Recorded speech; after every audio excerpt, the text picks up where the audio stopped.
Two young girls go for a walk in the woods near Delphi, Indiana, and vanish.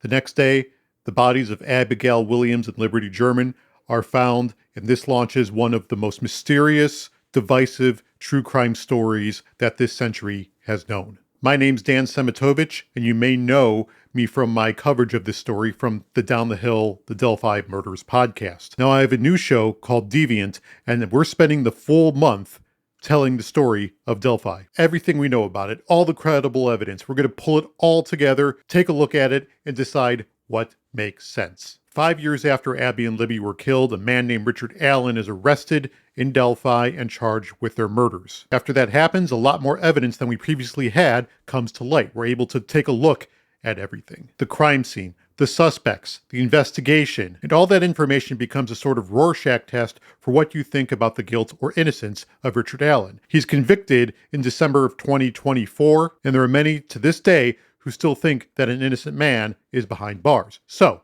is Richard Allen guilty? Was justice served? If yes, did he act alone? If no, who is guilty? What I aim to do here is tell the full story in a way that hasn't been done before, taking an even-handed and fair look at all the evidence that we have at hand, weighing it up, and deciding what makes sense. At this point, I don't know what's going to happen on the other side of it. Do I have my opinions right now? Yes.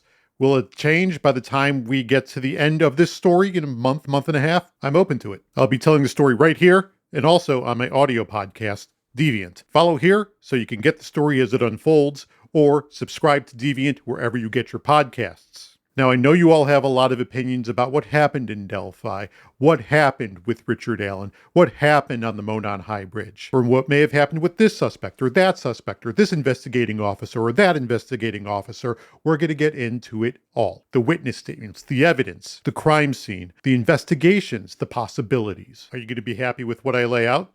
Some of it. Are you going to be angry with some of what I lay out? Probably.